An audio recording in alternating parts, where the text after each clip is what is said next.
So if you weren't in class on the day that we put these little awnings in here, they are just going to be a custom component. I find the easiest way to place them would be to go into like elevations that make sense for them.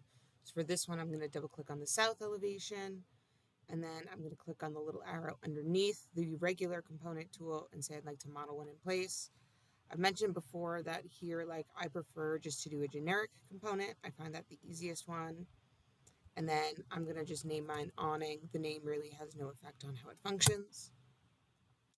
And then I'm going to want to make an extrusion. So when I go to extrude it, I'm going to use this option to pick my plane, and I'll say okay.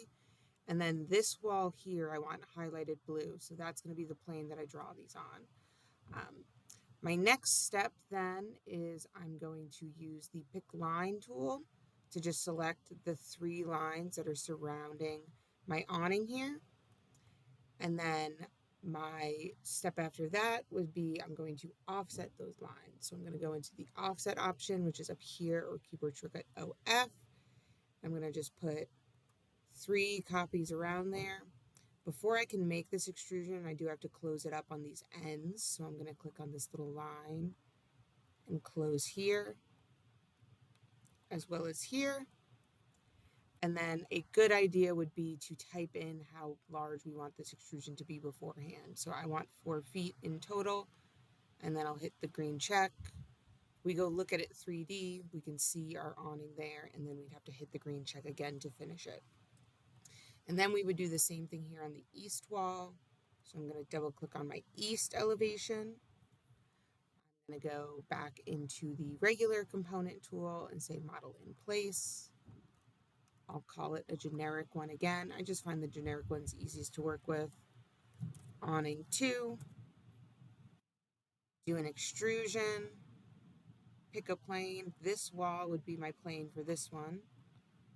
And then I like that pick line tool just to 1, 2, 3. And then when I go to offset, it's already set to 3 inches here. I could also like hover over one and hit tab so I could get all 3 of those at once. And then little line here, little line here. It remembered last time I did 4 feet, so it's going to assume that again. And I can hit the green check. And then I've got my 2 awnings there. I'll hit the green check again.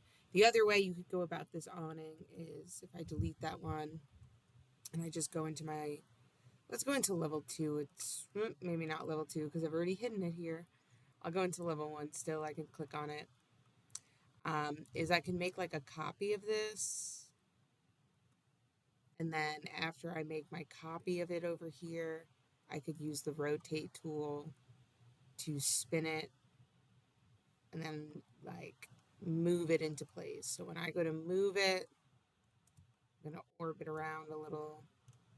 I'm going to grab it by that back corner so I could place it right there. So like that could have been another way that I went about modeling both of these awnings for it.